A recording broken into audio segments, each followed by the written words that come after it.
சபரிமலை ஐயப்பன் கோவிலில் ஆண்டுதோறும் பங்குனி உத்திரம் ஆராட்டு திருவிழா 10 நாட்கள் நடைபெறும். இந்த ஆண்டுக்கான திருவிழாவையொட்டி வருகிற ஏப்ரல் 1ஆம் தேதி மாலை 5 மணிக்கு கோவில் நடை திறக்கப்படுகிறது. 2ஆம் தேதி காலை 9:30 மணிக்கு தந்திரி கண்டரரு ராஜீவரரு கொடியை ஏற்றி வைத்து விழாவை தொடங்கி வைக்கிறார். இந்த திருவிழா 11ஆம் தேதி வரை 10 நாட்கள் நடக்கிறது. விழா நாட்களில் தினமும் வழக்கமான பூஜை வழிபாடுகளுடன் உற்சவ பலி சிறப்பு வழிபாடு நடைபெறும். ஏப்ரல் 10ஆம் தேதி இரவு 9 மணிக்கு சரம்குத்தியில் பள்ளி வேட்டை நடக்கிறது. விழாவின் இறுதி நாளான 11ஆம் தேதி பகல் 11 மணிக்கு பம்பை ஆற்றில் ஐயப்பனுக்கு ஆராட்டு நடைபெறுகிறது.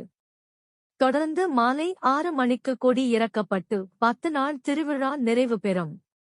சித்திரை மாத பூஜை மற்றும் விஷு பண்டிகையை முன்னிட்டு 18ஆம் தேதி வரை சபரிமலையில் சிறப்பு பூஜை வழிபாடுகள் நடைபெறும். விஷு பண்டிகை 14ஆம் தேதி கொண்டாடப்படுகிறது. சபரிமலையில் கடந்த மாத பூஜையின் போது பக்தர்கள் 18 படி ஏறி வந்தவுடன் நேரடியாக சாமி தரிசனத்திற்கு அனுமதிக்கப்பட்டனர். இனி வரும் பூஜை நாட்களிலும் பக்தர்கள் நேரடியாக சாமி தரிசனத்திற்கு அனுமதிக்கப்படுவார்கள்.